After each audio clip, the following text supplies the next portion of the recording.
ഇവനാണ് ഡ്രാഫ്റ്റ് അച്ഛൻ.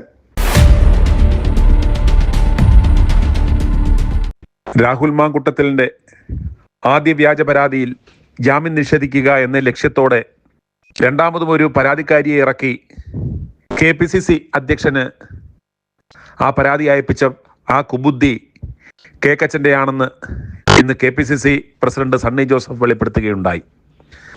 അത് കൃത്യമായി എല്ലാവർക്കും ആരാണെന്ന് വ്യക്തമാകുന്ന രീതിയിൽ പേര് പറയാതെയാണ് സണ്ണി ജോസഫ് അപ്രകാരം ഒരു പരാമർശം നടത്തിയത്. അത് വെൽ ഡ്രാഫ്റ്റഡ് ആണ് എന്നും അദ്ദേഹം പറഞ്ഞു. ആ ഡ്രാഫ്റ്റ് അച്ഛൻ എന്ന് പറയുന്നത് ഈ നെട്ടൂരിലെ ആ പഴയ മണി ചെയിൻ തട്ടിപ്പുകാരൻ, ഉമ്മൻചാണ്ടിയെ സരിതാ കേസിൽ കൊടുക്കുവാൻ ശ്രമിച്ച ആ നീചൻ തന്നെയാണ് ഈ ഡ്രാഫ്റ്റ് അച്ഛൻ എന്ന് വ്യക്തമാവുകയാണ്. ഇതേ തുടർന്ന് കോൺഗ്രസിൽ അടുത്ത അടി ആരംഭിച്ചു. നമ്മുടെ അരമനക്കിങ്ങിണിയും ഡ്രാഫ്റ്റ് അച്ഛനും തമ്മിലുള്ള ഒരു തുറന്ന പോരിലേക്ക് ഇത് മാറി. സണ്ണി ജോസഫിന്റെ ആ പരാമർശങ്ങൾക്കെതിരെ പ്രതികരണവുമായി ഇന്ന് കേക്കച്ചൻ, ആ ഡ്രാഫ്റ്റ് അച്ഛൻ രംഗത്തെത്തി. ഇദ്ദേഹം കൃത്യമായി പറയുന്നു, അതിനെ സാധൂകരിക്കുകയാണ്. അതിന് എന്താണ് കുഴപ്പം? നന്നായി ഡ്രാഫ്റ്റ് ചെയ്താൽ എന്താണ് കുഴപ്പം എന്നാണ് കേക്കച്ചൻ ചോദിക്കുന്നത്. താനാണ് ആ കത്ത് ഡ്രാഫ്റ്റ് ചെയ്യിപ്പിച്ചത് എന്ന യാഥാർത്ഥ്യം ജനങ്ങൾ തിരിച്ചറിഞ്ഞു എന്ന ജാളിത മറയ്ക്കുവാൻ ആ ഡ്രാഫ്റ്റ് അച്ഛൻ നടത്തിയ പ്രതികരണം കാണുക.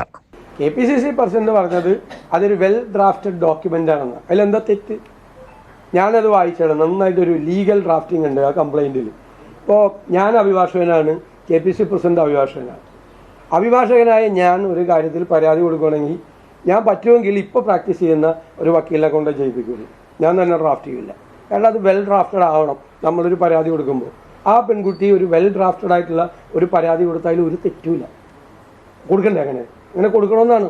അങ്ങനെ കൊടുത്തതിൽ ഒരു തെറ്റുമില്ല. വെൽ ഡ്രാഫ്റ്റഡ് ആയിട്ടുള്ള പരാതിയാണെന്ന് പറഞ്ഞാൽ അതൊരു ഒഫൻസ് ഒന്നും അല്ലല്ലോ. ആണോ? ഒഫൻസ് ഒന്നും അല്ലല്ലോ. നമുക്ക് ഒരു പരാതി, ഞാൻ എത്രയോ പരാതികൾ തയ്യാറാക്കിയിരിക്കുന്ന ആളാണ്, അഭിഭാഷകൻ എന്ന നിലയിലും പൊതുപ്രവർത്തകൻ എന്ന നിലയിലും. എൻ്റെ ഒരു സ്വന്തം പരാതി ഞാനിപ്പോൾ കടകംപള്ളി സുരേന്ദ്രന് നോട്ടീസ് അയച്ചു. ഞാനല്ല അയച്ചത്, എൻ്റെ വക്കീലെ കൊണ്ടാണ് ഞാൻ അയപ്പിച്ചത്. കാരണം ഇപ്പോൾ പ്രാക്ടീസ് ചെയ്യുന്ന, ഇപ്പോൾ ഉള്ള നിയമപരമായ കാര്യങ്ങൾ അപ്ഡേറ്റ് ചെയ്യുന്ന ഒരാളാണ് അഭിഭാഷകൻ. ചിലപ്പോൾ ഒരു അഭിഭാഷകൻ്റെ സഹായം തേടിക്കാനും ആ കുട്ടി പരാതി കൊടുക്കാൻ നേരത്തെ അതിലെന്താ തെറ്റ്? ഒരു തെറ്റുമില്ല. ഒരു തെറ്റ് ഞാൻ കാണുന്നില്ല. അതുപോലെ ഡ്രാഫ്റ്റ് അച്ഛന്റെ പ്രതികരണം കണ്ട അരമനക്കിങ്ങിണിയുടെ പ്രതികരണവും കാണുക. രണ്ടാമത്തെ കേസിലും അദ്ദേഹത്തിന് മുൻകൂർ ജാമ്യം കിട്ടിയിട്ടുണ്ട്. അത് ഞങ്ങൾ നേരത്തെ തന്നെ പറഞ്ഞിട്ടുണ്ട്. നിയമത്തിന്റെ വഴിക്ക് പോകും. ആ രണ്ടാമത്തെ പരാതിയിൽ താങ്കൾ ഒരു ദുരുദ്ദേശം അല്ലെങ്കിൽ അതിനകത്തൊരു വെൽ ഡ്രാഫ്റ്റഡ് ആണ് എന്ന് നിങ്ങൾ പറയുന്നുണ്ടായിരുന്നു. ഞാൻ ഇന്നലെ മാധ്യമങ്ങളോട് തന്നെയാണ് പറഞ്ഞത്. ആ പരാതി എൻ്റെ മുമ്പിലുണ്ട്, മാധ്യമങ്ങൾ കിട്ടിയിട്ടുണ്ട്. അതൊരു ലീഗൽ ബ്രെയിൻ അതിൻ്റെ അകത്തുണ്ടെന്ന് ഞാൻ പറഞ്ഞത്. അത് ജനങ്ങൾ വിലയിരുത്തട്ടെ. ഇന്നലെ കോടതി പറഞ്ഞിട്ടുണ്ടല്ലോ, അങ്ങനെയും വിലയിരുത്താം. അതിനെ ഞാനത് പറയുന്നില്ല. അത് ആളുകൾക്ക് നന്നായിട്ട് അറിയും. ആ പരാതി എന്തിനാണ് എനിക്ക് കിട്ടുന്ന സമയത്ത് തന്നെ മാധ്യമങ്ങൾ കിട്ടിയല്ലോ. എന്തായിരുന്നു അതിന്റെ ലക്ഷ്യം? എന്തായിരുന്നു?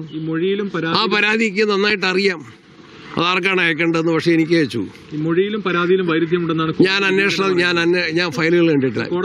കോടതി വിധി ഞാൻ കണ്ടിട്ടുണ്ട്. അത് ജനങ്ങൾ വിലയിരുത്തും. കോടതി വിധി അത് താങ്കൾ പറയുന്നതിലേക്ക് സൂചിപ്പിക്കുന്നതാണോ? അത് അല്ല, ഞാൻ പറഞ്ഞ കാര്യം പറഞ്ഞത് തന്നെ. ആ പരാതി ആസൂത്രിതമായിട്ടുള്ള വെൽ ഡ്രാഫ്റ്റഡ് പെറ്റീഷൻ എന്നാണ് ഞാൻ പറഞ്ഞത്. വെൽ ഡ്രാഫ്റ്റഡ് ആണെങ്കിൽ പോലും അതിലെ ലീഗലായിട്ടുള്ള എതിർവശങ്ങൾ പ്രതിഭാഗം ചൂണ്ടിക്കാട്ടിയപ്പോൾ അതും കോടതി വിലയിരുത്തിയിട്ട് ഞാൻ ആ ഓർഡറും വായിച്ചു. ഇതിൽ നിന്നെല്ലാം കാര്യങ്ങൾ പകൽ പോലെ വ്യക്തമാകുകയാണ്. രാഹുൽ മാങ്കുട്ടത്തെ ഒതുക്കുവാൻ, രാഹുൽ മാങ്കുട്ടത്തെ പാർട്ടിയിലേക്ക് തിരികെ എടുക്കുമെന്ന് കണ്ടപ്പോൾ, ആ ഘട്ടം വന്നപ്പോൾ ഒരു നാടകക്കാരിയെ ഇറക്കി ഒരു പരാതി ഡ്രാഫ്റ്റ് ചെയ്യിപ്പിച്ച് ഊമക്കത്തിന്റെ രൂപത്തിൽ അത് KPCC അധ്യക്ഷൻ അയച്ചു കൊടുക്കുകയും അതേ കുറ്റത്തെ കൊണ്ട് തന്നെ വിരട്ടി DGPക്ക് കൊടുക്കുകയും അത് കിട്ടിയപാടെ FIR ഇടുകയും അത് കോടതിയിൽ സമർപ്പിക്കുകയും ചെയ്തതിൻ്റെ ഫലമായിയാണ് രാഹുൽ മാങ്കുട്ടത്തിനെതിരായ ആ വിധി കോടതിയിൽ നിന്നും ഉണ്ടായത്. അതിനെ തുടർന്ന് രാഹുലിനെ ഇവന്മാർക്ക് പുറത്താക്കുവാനും സാധിച്ചു. ഇപ്പോൾ കോടതിക്ക് കള്ളങ്ങളെല്ലാം വെളിവായി.